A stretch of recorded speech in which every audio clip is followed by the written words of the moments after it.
नमो लोये सौहरिहन्ताणं नमो लोये सौहृदानं नमो लोये सौभागिर्यानं नमो लोये सौज्यायानं नमो लोये सौत्रिकावती सावनं ओंकारमिन्दु संयुक्त नित्यं जयन्ति योगिनः कामदमोक्षदं चैव ओंकाराय नमो नमः मङ्गलं भगवान् विष्णु मङ्गलं भूतमोहि मङ्गलं कुञ्कुण्डारि विजेन्द्रमोसुमङ्गलं नमः समरिसाराय स्वानुभूत्या तथा स्थिति स्वभावाय भवाय सर्वाः विभाव निदाता। સમંતભદ્ર સ્વામી રચિત રત્નકરણક શ્રાવક આચારનો સ્વાધ્યાય આપણે કરી રહ્યા છીએ. પ્રભાચંદ્ર આચાર્ય ભગવાનની ટીકા છે અને આ ચરણાનું યોગનો ગ્રંથ છે, પણ આચાર્ય ભગવાને એને એવી ખૂબીથી રચ્યો છે. કેમ કે સમંતભદ્રાચાર્ય આ ગ્રંથ રચ્યો એ તો આશરે 2000 વર્ષ પહેલા બીજા સૈકામાં થઈ ગયા, એટલે ઘણા વર્ષો પહેલા ગ્રંથની રચના થઈ છે. એટલે એમની આખી શૈલી એ જાતની છે કે જેમાંથી આપણને માત્ર શ્રાવકના આચારની વાત પ્રાપ્ત થાય એટલું નહીં, પણ શ્રાવક પોતે કેવી રીતે બને છે એની વાત પણ પ્રાપ્ત થાય. એટલે આચાર્ય ભગવાને સમ્યક દર્શનની વાત લીધી અને સમ્યક દર્શનની વાત પછી સમ્યક દર્શન અંગની વાત લીધી. અત્યારે આપણે રત્નકરણ શ્રાવકાચારની અંદર ગાથા 18 સુધી સ્વાધ્યાય કર્યો છે. 10મી ગાથા પછી 11 થી 18 એ 8 ગાથાની અંદર સમ્યક દર્શનના અંગ 8 અંગની વાત કરી, એનું વર્ણન કરવામાં આવ્યું. અને હવે આજે આગળ 19મી ગાથાથી સ્વાધ્યાય લઈએ છીએ. તો 18મી ગાથા પછી અહીંયા કહે છે કે હવે કહેલા નિસંકિત્વ આદિ 8 ગુણોમાં કોણ કયા ગુણ વડે પ્રધાનતાથી પ્રસિદ્ધ થયેલ છે તે બતાવતા 2 શ્લોક કહે છે. જો 8 ગુણ સમ્યકદર્શીને પ્રકટ તો થાય છે, પણ કોઈક એક ગુણને કારણે વધારે પ્રસિદ્ધ થયા છે તો એની વાત કરવી છે. અને એ વાત માટે એ 8 એવા જેને એક અંગની અંદર જેને મુખ્યતા રહી હોય એના ઉદાહરણ લેવામાં આવ્યા છે. તો એ ગાથા 19 અને 20 એની અંદર 8 ગુણોમાં પ્રસિદ્ધ વ્યક્તિઓના નામ એ દેવામાં આવ્યા છે. તો આપણે ગાથા લઈએ છીએ. ગાથામાં 19મી અને 20મી ગાથા આ રીતે છે. તાવદ અંજન ચોરૌ અંગ તતો અનંતમતી સ્મૃતા ઉદ્દાયન તુતિયે અપી તુર્યે રેવતી મતા તતો જિનેન્દ્ર ભક્તો અન્યો વારીશેણસ્તઃ પરઃ વિષ્ણુશ્ચ વજ્રનામા ચ શૈશયો લક્ષતામ ગતા. 19 અને 20મી ગાથાના અન્વયાર્થમાં કહે છે 8 ગુણોમાં પ્રસિદ્ધ વ્યક્તિઓના નામ. તો ક્રમથી આ રીતે છે. તાવત ક્રમથી અંકે નિસંકિ અંગમાં અંજન ચોર, એટલે અંજન ચોર પ્રસિદ્ધ થયો છે. નિસંકિ અંગમાં અંજન ચોર પ્રસિદ્ધ થયો છે. એટલે નિસંકિ અંગની મુખ્યતા થી વાત કરી હોય તો જો કોઈનું ઉદાહરણ આપી શકાય એમ હોય તો જે અંજન ચોર છે એનું ઉદાહરણ આપી શકાય. પછી કહે છે કે તતઃ તે પછી બીજા નિકાંક્ષિત અંગમાં અનંતમતી રાણી અનંતમતી સ્મૃતા પ્રસિદ્ધ થઈ છે. તૃતીય અપી અને ત્રીજા નિર્વિચિકિત્સા અંગમાં ઉદ્દાયન રાજા પ્રસિદ્ધ થયો છે. તુર્યે ચોથા અમૂઢ દ્રષ્ટિ અંગમાં રેવતી રાણી મતા પ્રસિદ્ધ થઈ છે. તો પહેલા શ્લોકની અંદર આ 4 અંગમાં કોણ પ્રસિદ્ધ થયું એના નામ આપ્યા. એ પછીથી તતઃ પછી પાંચમા ઉપગુહન અંગમાં જીનેન્દ્ર ભક્ત શેઠ પ્રસિદ્ધ થયો છે. તતઃ અન્ય તે પછી છઠ્ઠા સ્થિતિકરણ અંગમાં વારીશેણ શ્રેણિક રાજાનો પુત્ર વારીશેણ પ્રસિદ્ધ થયો છે. પરહ તે પછી શેષ બે અંગોમાં અર્થાત વાત્સલ્ય અને પ્રભાવના અંગમાં અનુક્રમે વિષ્ણુકુમાર મુનિ અને વજ્રકુમાર મુનિ લક્ષ્યતામ ગતો પ્રસિદ્ધિને પ્રાપ્ત થયા છે. તો આ 8 એવા વ્યક્તિઓના નામ આપવામાં આવ્યા કે જે એક એક અંગમાં એમની પ્રધાનતાથી વાત કરવામાં આવી છે. સમ્યક દ્રષ્ટિને 8 અંગ પ્રગટ થાય છે. એવું નથી કે કોઈને એક જ અંગ પ્રગટ થયું એવું તો કોઈ વાત છે જ નહીં, પણ એના ઉદાહરણ દ્વારા સમજાવવું છે કેમ કે દરેકે દરેક અંગનું જેમ વર્ણન કર્યું એવી રીતે દરેક અંગને કારણે જે ફળશ્રુતિ જે કંઈ પ્રાપ્ત થાય એ બધી વાત વધારે સમજાવવી છે ને, એટલે એક એક ઉદાહરણ લઈને એ વાતને સમજાવવામાં આવી છે. તો ટીકામાં કહે છે કે તાવદ શબ્દ ક્રમ વાંચી છે એટલે એક પછી એક સમ્યક દર્શનના નિસંગતિ આદિ 8 અંગ કયા છે. તે મધ્યે પ્રથમ નિસંગતિ અંગના સ્વરૂપમાં અંજનચોર દ્રષ્ટાંત રૂપ પ્રસિદ્ધ થયો છે. બીજા નિકાંક્ષિત અંગમાં ત્યાર પછી અર્થાત અંજનચોરથી બીજી અનંતમતી રાણી પ્રસિદ્ધ થઈ છે. એટલે ક્રમ બતાવો છે. એટલે તાવત શબ્દ આગળ મૂક્યો એટલે પછી એ જ પ્રમાણે આગળ ત્રીજા નિર્વિચિકિત્સા અંગમાં ઉદયન રાજા પ્રસિદ્ધ થયો છે. ચોથા અમૂઢ દ્રષ્ટિ અંગમાં રેવતી રાણી પ્રસિદ્ધ થઈ છે. તે પછી એટલે કે તે 4 પછીથી એ 4 થી અન્ય જીનેન્દ્ર ભક્ત શેઠ ઉપગુહન અંગમાં પ્રસિદ્ધ થયો છે. પછી જીનેન્દ્ર ભક્તથી અન્ય વારીશેણ સ્થિતિકરણ અંગમાં પ્રસિદ્ધ થયો છે. અને વિષ્ણુ અર્થાત વિષ્ણુકુમાર મુનિ અને વજ્રનામ અર્થાત વજ્રકુમાર મુનિ એ છેલ્લા 2 અંગ વાત્સલ્ય અંગ અને પ્રભાવના અંગમાં પ્રસિદ્ધ થયા છે. આમ 8 ની અંદર પ્રસિદ્ધ થયેલી એક એક વ્યક્તિની વાત કરવામાં આવી છે. અહીંયા કહે છે કે દ્રષ્ટાંતભૂત કહેલી આત્મ વ્યક્તિના માનાર્થે ગતાહ એમ બહુવચનનો નિર્દેશ કરે છે. કે વ્યાકરણની એક વાત લીધી કેમ એ રીતે લીધું છે. ભાવાર્થમાં કહે છે કે સામાન્યતઃ સમ્યક દ્રષ્ટિને અવિના ભાવે 8 સમ્યક દર્શનના અંગ હોય છે. 8 હોય એમ ન હોય કે કોઈ અંગ ન પ્રગટ થાય, કેમ કે આખી દ્રષ્ટિ બદલાઈ છે, સમ્યક થઈ છે દ્રષ્ટિ, શ્રદ્ધા સમ્યક થઈ છે, અનુભવ સહિત સમ્યક થઈ છે. એટલે બહુ મોટું પરિવર્તન જીવનમાં આવી જાય છે.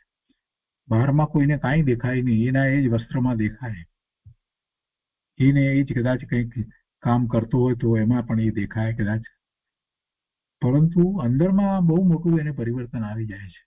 વર્તમાન પર્યાય સાથે જે એકત્વનો ભાવ હતો એ છૂટી જાય છે, અને વર્તમાન પર્યાય સાથે જ્યારે એકત્વનો ભાવ છૂટી ગયો તો પછી વર્તમાન પર્યાયને અનુરૂપ જે શરીર મળ્યું છે ને એ શરીર સાથેનું પણ એકત્વ છૂટી જાય છે. વર્તમાન પર્યાય આ મનુષ્યની પર્યાય એ મનુષ્ય હું નથી, મનુષ્યપણું એ મારું સ્વરૂપ નથી. પોતાને અનુભૂતિ થયા પછીથી જીવને એ પછી પોતાને મનુષ્યપણું એવું કાંઈ લાગતું નથી. ભગવાન આત્માને એ મનુષ્યની પર્યાય પણ નથી, દેવની પર્યાય પણ નથી, નારકીની પર્યાય પણ નથી, તિર્યંતની પર્યાય પણ નથી. એટલે એ સમ્યક દર્શનમાં એવો નિર્ણય થઈ જાય છે, અને એવો નિર્ણય થાય છે એટલે ચિંતનમાં એ વાત તો એને સ્પષ્ટ છે કે આ શરીર એ તો ગતિને અનુરૂપ શરીર છે, એ કઈ મારી વસ્તુ નથી. કાર્મણ શરીર, તેજસ શરીર, એમાંનું કાંઈ મારું નથી. અને આ પરના લક્ષ્ય થતા જે ભાવ છે એમાં તો મારો પ્રમાદ છે. પ્રમાદને કારણે સ્વનું લક્ષ્ય નથી કરતો અને પરનું લક્ષ્ય કરું છું, એટલે આવા પરના લક્ષ્ય શુભાશુભ ભાવ થાય છે. એ કઈ મારું સાચું સ્વરૂપ નથી. આમ આખી દ્રષ્ટિ બદલાઈ જાય છે, એનું ચિંતવન બદલાઈ જાય છે સમ્યક દ્રષ્ટિને. એટલે એને 8 અંગ સમ્યક દર્શનના પ્રગટ થાય એમાં કોઈ આશ્ચર્યની વાત નથી. અમુક અંગ ન પ્રગટ થાય એવો પ્રશ્ન જ નથી. અંદરમાંથી જયારે બદલાઈ જાય છે તો પછી એટલે અહીંયા કે છે કે 8 સમ્યક દર્શનના અંગ હોય છે, પરંતુ કોઈ અંગમાં પોતાના ધાર્મિક જીવનની બાહ્ય વિશેષતાઓને લીધે લોકમાં તે પ્રસિદ્ધિ પામે છે.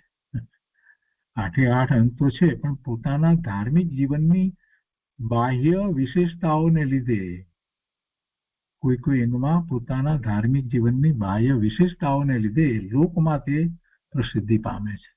અને આવી પ્રસિદ્ધિ પામેલી વ્યક્તિઓના નામ અહીંયા નીચે પ્રમાણે છે, એટલે કે જે ગાથામાં લેવામાં આવ્યા છે એ તો 8 અંગમાં નિસંકતિ અંગમાં પ્રસિદ્ધ વ્યક્તિ તરીકે અંજનચૂર, નિકાંક્ષિતમાં અનંતમતી રાણી, નિર્વિચિકિત્સા અંગમાં ઉદ્દાયન રાજા, અમૂઢ દ્રષ્ટિમાં રેવતી રાણી, ઉપગુહન અંગમાં જીનેન્દ્ર ભક્ત શેઠ,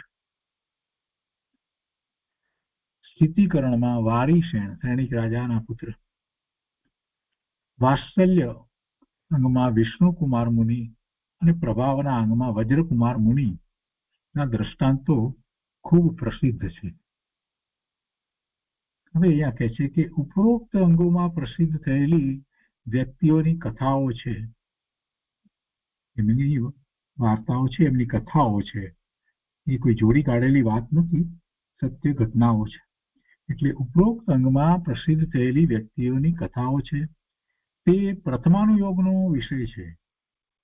પરંતુ પ્રથમાનુયોગના વિષયમાંથી પણ આપણે કેટલીક પ્રેરણા પ્રાપ્ત કરીએ છીએ ને, એટલે અહીંયા જ્યારે આ અંગની વાત આવે છે તો વિશેષ આપણને એનો વિચાર આવે એટલા માટે આ પ્રથમાનુયોગનો વિષય પણ અહીંયા સાથે લેવામાં આવ્યો છે. એટલે એ કથાઓ લેવામાં આવી છે. અને એનો પ્રથમાનુયોગનો વિષય છે તો તેનો અર્થ નીચે પ્રમાણે સમજવો. એટલે શા માટે લેવાયું છે, એનું શું કારણ છે, એનો ઉદ્દેશ શું છે, એ હવે આગળ અહીંયા કહે છે. તો કે છે અહીંયા જે સંસ્કૃતની અંદર વાત લેવામાં આવી એની વાત અહીંયા લીધી છે. દ્રષ્ટાંત ભૂતોક્તા આત્મવ્યક્તિ બહુત્વોક્તા, અને એનો અર્થ પછી અહીંયા તો લેવામાં આવ્યો છે. દ્રષ્ટાંત ભૂતોક્તવાદ વ્યક્તિ સંસ્કૃતમાં જે ટીકા છે એની વાત લીધી છે. પછી અહીંયા કહે છે કે તત્ર નિસંકિત્વે અંજન ચોરો દ્રષ્ટાંતામાં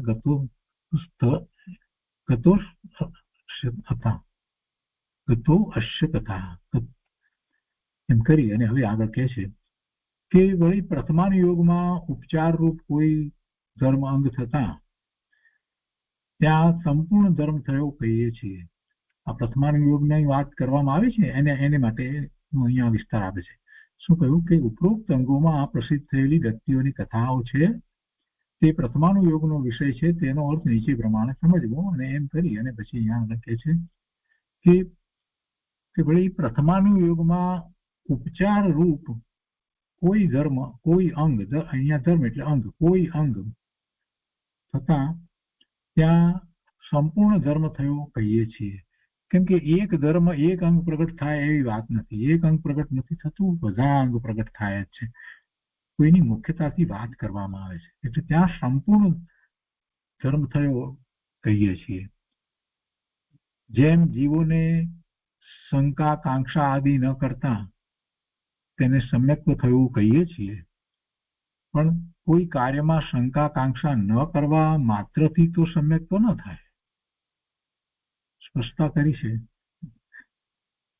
કોઈ કાર્યમાં શંકા કે આકાંક્ષા ઈચ્છા ન કરવામાં આવે તો એનાથી કઈ સમ્યક્ત્વ થાય એવું વસ્તુનું સ્વરૂપ નથી. પણ જેને સમ્યક તો થયું છે એને શંકાકાંક્ષા નથી હોતી, એટલે 8 અંગ પ્રગટ થાય છે એમ કહેવાનો અહીંયા તો આશય છે. સમ્યક તો તત્વ શ્રદ્ધાંત થતા જ થાય છે. તત્વ તો પોતાનું તત્વ છે. નવ તત્વનું શ્રદ્ધાંત થાય છે એ તો આગમ દ્વારા એને સમજપૂર્વક શ્રદ્ધાન કર્યું છે, એ તો માહિતી રૂપ શ્રદ્ધાન છે. પણ જયારે અનુભૂતિ થાય છે એટલે પોતાનું તત્વ, જીવ તત્વ, એની જયારે અનુભૂતિ થાય છે તો એ બધું જ સમ્યક થઈ જાય છે. તો એ સમ્યક તો તત્વ શ્રદ્ધાન છે. એટલે જ ઉમાસાતીજી ભગવાને એ વાત કરીને તત્વાર્થ શ્રદ્ધાનમ સમ્યક દર્શન. સમ્યક્ત્વ તો તત્વ શ્રદ્ધાન થતા જ થાય છે. પરંતુ અહીં નિશ્ચય સમ્યક્ત્વનો તો વ્યવહાર સમ્યક્ત્વમાં ઉપચાર કર્યો તથા વ્યવહાર સમ્યક્ત્વના કોઈ એક અંગમાં સંપૂર્ણ વ્યવહાર સમ્યક્ત્વનો ઉપચાર કર્યો, એ પ્રમાણે તેને ઉપચારથી સમ્યક્ત્વ પ્રાપ્ત થયું કહીએ છીએ. શું કહે છે કે કોઈ કાર્યમાં શંકાકાંક્ષા ન કરવા માત્રથી તો સમ્યક્ત્વ ન થાય. આ તો વાત બરાબર સમજાય એવી છે. પણ કે છે કે સમ્યક્ત્વ તો તત્વ શ્રદ્ધાન થતા જ થાય છે. આ મૂળભૂત વાત છે. પરંતુ કરીને શું અહીંયા કે છે કે અહીંયા જુદી અપેક્ષાથી વાત ચાલતી હોય એટલા માટે. પરંતુ અહીં નિશ્ચય સમ્યક્ત્વનો તો વ્યવહાર સમ્યક્ત્વમાં ઉપચાર કર્યો, નિશ્ચય સમ્યક્ત્વનો તો વ્યવહાર સમ્યક્ત્વમાં ઉપચાર કર્યો તથા વ્યવહાર સમ્યક્ત્વના કોઈ એક અંગમાં સંપૂર્ણ વ્યવહાર સમ્યક્ત્વનો ઉપચાર કર્યો, એ પ્રમાણે તેને ઉપચારથી સમ્યક્ત્વ પ્રાપ્ત થયું કહીએ છીએ. જો એક વાત અહીંયા કરીને કે એક અંગની મુખ્યતાથી વાત કરીએ છીએ ત્યારે પણ એને તો સંકિત છે એમ કહ્યું. એટલે કોઈને પ્રશ્ન થાય તો એની માટે સ્પષ્ટતા કરી કે એને સાથે બીજા અંગ પણ પ્રગટ થયા જ હોય છે. 8 અંગ પ્રગટ થાય જ છે. અને અહીંયા જે 8 અંગ પ્રગટ થયા એની વાત જે કરવામાં આવી છે, તો આપણી જે મૂળભૂત વ્યાખ્યા જે કહીએ તત્વાર્થ શ્રદ્ધાનમ સમ્યક દર્શનમ અને રત્નત્રયના પરિણામ એ સમ્યક દર્શન જે છે એ વાત નિશ્ચયથી સમ્યક દર્શન એને આપણે જે કહીએ છીએ રત્નત્રયના પરિણામને, તો પછી અહીંયા શું છે તો કે અહીંયા વ્યવહાર સંકિતની વાત કરવામાં આવી છે. કેમ કે આ ભેદ પાડીને કથન કરવામાં આવ્યું છે એને આવા અંગ પ્રગટ થાય છે એ અપેક્ષાથી. એટલે અહીંયા એ સમજાવે છે કે સમ્યક્ત્વ તો તત્વ શ્રદ્ધાન થતા જ થાય છે. એટલે એ તો વાત એમ જ છે. રત્નત્રયના પરિણામ થવા, તત્વાર્થ શ્રદ્ધાન થવું, એ તો એમ જ છે. પરંતુ અહીં નિશ્ચય સમ્યક્ત્વનો તો વ્યવહાર સમ્યક્ત્વમાં ઉપચાર કર્યો. કેમ કે અહીંયા વ્યવહાર સંકિતની વાત કરવી છે એટલે નિશ્ચય સમ્યક્ત્વનો તો વ્યવહાર સમ્યક્ત્વમાં ઉપચાર કર્યો તથા વ્યવહાર સમ્યક્ત્વના કોઈ એક અંગમાં વ્યવહાર સમ્યક્ત્વના આ 8 અંગમાંથી કોઈ એક અંગમાં સંપૂર્ણ વ્યવહાર સમ્યક્ત્વનો ઉપચાર કર્યો. એક અંગથી કઈ 8 અંગ રૂપ વ્યવહાર સંકિત છે એમ અર્થ નથી થતો, પણ એવો ઉપચાર કરીને કહેવામાં આવે છે કે જ્યારે એક અંગ આવું છે તો બાકીના 7 અંગ એને સાથે છે જ. એટલે વ્યવહાર સમ્યક્તના કોઈ એક અંગમાં સંપૂર્ણ વ્યવહાર સમ્યક્તનો ઉપચાર કર્યો કે જેમાં 8 અંગ છે, એક અંગનું વર્ણન કરતા એ વાત આવી જાય છે. આ સ્પષ્ટતા શા માટે કરવી પડી કોઈને એમ થાય તો ભાઈ અહીંયા એક અંગની વાત કરી અને એ રીતે એક વ્યક્તિના જીવનની વાત કહેવામાં આવે તો કોઈને એમ થાય કે આ એક અંગ આને, બીજાને બીજું અંગ, ત્રીજાને ત્રીજું અંગ, એમ નથી. એ સ્પષ્ટ કર્યું. આ તો એક અંગની મુખ્યતાથી વાત કરી છે અને એક અંગને કહી અને સંપૂર્ણ વ્યવહાર સમ્યક્ત્વ અહીંયા તો કહેવામાં આવ્યું છે. એ સમજવાનું છે. એટલે એ પ્રમાણે તેને ઉપચારથી સમ્યક્ત્વ પ્રાપ્ત થયું કહીએ છીએ. જેને પાછળથી સમ્યક્ત્વ થયું હોય તેને જ આ ઉપચાર લાગુ પડે છે. પણ મિથ્યા દ્રષ્ટિ દ્રવ્યલિંગી જે પાછળથી સમ્યક દર્શન પ્રગટ કરે નહીં તેને આ ઉપચાર લાગુ પડતો નથી એમ સમજવું. એટલે કે જ્યારે શંકાકાંક્ષા આદિ ન કરતા અને આગળ એવો પુરુષાર્થ કરી રહ્યો છે અને પછી કહીએ સમ્યક્ત્વ થયું કહીએ છીએ, જેમ આપણે કહીએ છીએ જે આગળ વધી રહ્યો છે એને માટે આ વાત છે. પણ જે સમ્યક દર્શન કરતો જ નથી એને માટેની તો કોઈ વાત નથી. સમ્યક તો સન્મુખ થયો છે એને આવા અંગો પ્રગટ થાય છે. અને બીજી એક સાથે એક વાત છે કે આઠ અંગ જે છે એ પૂર્ણપણે પ્રગટ એક જ વખતમાં થઈ જાય છે એમ નથી. સમ્યક દર્શન થયા પછીથી એ આઠે અંગ જે છે એ આઠ અંગમાંથી કોઈ પણ અંગની અંદર સહેજ પણ અતિચાર કે દોષ કે જે કંઈ થતું હોય તો એને એ સમ્યક દ્રષ્ટિ દૂર કરે છે.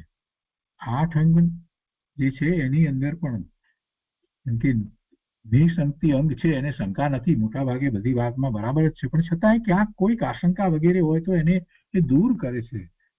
એ જ રીતે કાંક્ષાની વાત લઈએ કે નિકાંક્ષિત છે, કોઈ કાંક્ષા ઈચ્છા નથી, છતાં પણ એ કઈ સમ્યક દર્શન થતાની સાથે જ બધી ઈચ્છા આકાંક્ષા બધું એકદમ નિર્મૂળ થઈ જાય એમ નથી હોતું. પણ દ્રષ્ટિ સાચી થઈ છે, શ્રદ્ધા સાચી થઈ છે એટલે કોઈક નાના પ્રકારની કાંક્ષા ઈચ્છા હોય તો પછી એની હવે એને રુચિ રહેતી નથી. એ પોતાને કાર્યકારી છે કે એને માટે પુરુષાર્થ કરવો એ વાત હવે રહેતી નથી. એટલે એમ એ પોતાને પ્રગટ થયેલા અંગોની શુદ્ધિ કરતો જાય છે, એની વિશેષને વિશેષ શુદ્ધિ કરે છે.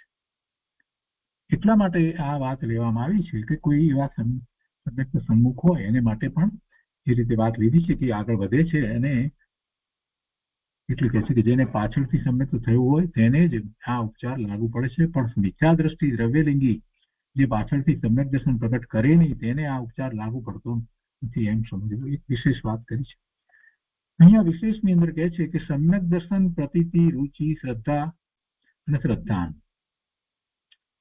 એ સમ્યક્ત્વના પર્યાયવાચક શબ્દો છે. એટલે આ બધા દ્વારા આપણને સમ્યક દર્શનનો જ ખ્યાલ આવે છે. અહીંયા પ્રતીતિનો અર્થ સાચી શ્રદ્ધા એ લેવાનો છે. અહીંયા પ્રતીતિ એટલે સમ્યક શ્રદ્ધા લેવાની. રુચિ એટલે પણ એ રીતે લેવાનું છે, આત્માની રુચિ. શ્રદ્ધા અને શ્રદ્ધા એ સમ્યક્ત્વના પર્યાયવાચક શબ્દો છે. સમ્યક દર્શનને 8 અંગ છે અને અંગ શબ્દનો અર્થ અંગ એટલે અવયવ એમ પણ કહેવાય છે. તો સમ્યક દર્શન અંગી છે અને અથવા તો અવયવી છે. અને આ નિસંગતિ, નિકાંક્ષા, ભુવન વગેરે જે કઈ અંગ જે છે એ એના અંગ છે, એ અવયવ છે. અવયવી અને અવયવ એમ પણ કહેવાય અને અંગી અને અંગ એમ પણ કહેવાય. અંગનો અર્થ લક્ષણ ચિહ્ન પણ થાય છે. જેને સમ્યક દર્શન હોય છે તેને નિસંગતિ આદિ ચિહ્નો અવશ્ય હોય છે. એને એવા અંગો અવશ્ય પ્રગટ થયા હોય છે. કોઈ કહે છે કે સમ્યક દર્શન થયું પણ હજી શંકા તો એવી ને એવી જ રહેશે તો સમ્યક દર્શન થયું જ નથી. કોઈ કહે કે સમ્યક દર્શન થયું છે પણ એક પણ ઈચ્છા ઓછી થઈ નથી, અંદરમાંથી પણ એટલી જ ઈચ્છાઓ થયા જ કરે છે તો સમ્યક દર્શન થયું જ નથી. કેમ કે એના એ અંગ છે, એના ચિહ્નો દ્વારા એને પોતાને ખ્યાલ આવે છે. બીજાને તો ખ્યાલ આવે પછી. અને અહીંયા તો આખી સમ્યક દર્શનના અંગ પ્રગટ થાય છે એ દ્વારા જીવની કેવી દશા હોય છે એનું વર્ણન કર્યું છે. સમ્યક દ્રષ્ટિ જીવ કેવો હોય છે એનું વર્ણન કરવામાં આવ્યું છે. એવા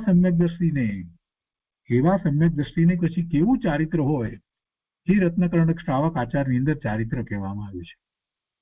તો સમ્યક દર્શનના 8 અંગોમાં પ્રથમના 4 અંગો નિસંગતિ, નિકાંક્ષિત, નિર્વિચિકિત્સા અને અમૂઢ દ્રષ્ટિ.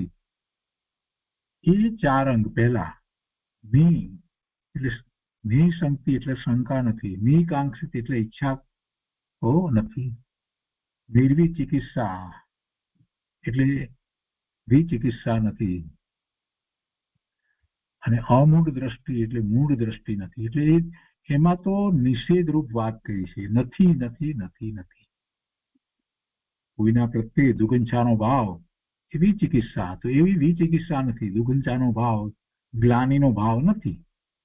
અમૂઢ દ્રષ્ટિ એટલે મૂંઢતા નથી, કોઈ પણ પ્રકારે મૂંઢતા નથી. ગર્ભની બાબત હોય, શાસ્ત્રની બાબત હોય, દેવની બાબત હોય, ગમે તે બાબત કોઈ મૂંઢતા નથી. લૌકિક મૂંઢતા પણ કોઈ પ્રકારે નથી. એટલે એ નિષેધ રૂપ છે. શંકા નથી હોતી. જ્ઞાનીને ક્યારેક સમજાયું ન હોય તો એને આશંકા થાય, પ્રશ્નો થાય, પણ એમાં એમ નથી થતું કે આ નથી, એવી વાત નથી, મને સમજાતું નથી એમ એને આશંકા થાય. પણ અજ્ઞાની છે એને તો શંકા હોય, કોને ખબર હશે કે નહીં હોય, એમ કરીને તો વાત કરે, નકારાત્મક આખી એની તો ભૂમિકા હોય. જ્યારે જ્ઞાની ધર્મી જે છે એને એમ નથી હોતું, એને તો કોઈ શંકા હોતી નથી, એને તો માત્ર પ્રશ્નમાં સમજવા માટે પ્રશ્ન થાય એટલે આશંકા હોય, તો એને તો શંકા છે જ નહીં. જ્ઞાની ધર્મી સમ્યક દ્રષ્ટિને શંકા છે નહીં, એટલે શંકા ગઈ છે એટલે નિઃશંકતિ, એટલે એ પણ નિષેધરૂપ છે. શંકાનું ન હોવું અને કાંક્ષાનું ન હોવું, ઈચ્છાઓનું ન હોવું, અભિલાષાઓનું ન હોવું, એ નિકાંક્ષિત અંગ છે. એટલે ચારે નિષેધરૂપ છે. અને બાકીના ચાર અંગો ઉપગુહન, સ્થિતિકરણ, વાત્સલ્ય અને પ્રભાવના એ વિધેય રૂપ છે. આપણે નાસ્તિ અસ્થિ કહીએ છીએ એ પ્રમાણે આ અસ્થિ રૂપ છે, વિધેય રૂપ છે. ઉપગુહન જે અન્ય દોષને ઢાંકવાની વાત છે, સ્થિતિકરણ કરવું દોષો માટે, વાત્સલ્ય અને પ્રભાવના, તો સાધર્મી પ્રત્યે વાત્સલ્યનો ભાવ અને ધર્મની પ્રભાવના, તો એ બધા એ વિધેય રૂપ છે. હવે અહીંયા સૂચના કરી છે કે હવે ટીકાકાર આઠેય અંગમાં પ્રસિદ્ધ થયેલી વ્યક્તિઓની ક્રમવાર કથા કહેશે. તેમાં નિઃશંકપણામાં અંજનચોર દ્રષ્ટાંતપણાને પામેલ છે, એટલે તે 8 અંગમાં નિઃશંકતિ અંગમાં અંજનચોરનું દ્રષ્ટાંત પ્રસિદ્ધ છે, તો તેની આ કથા છે. અને એમ કરી અને પછી અંજનચોરની કથા કહેશે. એવી રીતે 8-8ની કથા કહેશે. તો એ કથાઓ આપણે આવતા વખતથી શરૂ કરી અને લઈશું. આજનો સ્વાધ્યાય આપણે અહીંયા સુધી રાખીએ છીએ. આ 2 ગાથા પૂરી થઈ, 19 અને 20.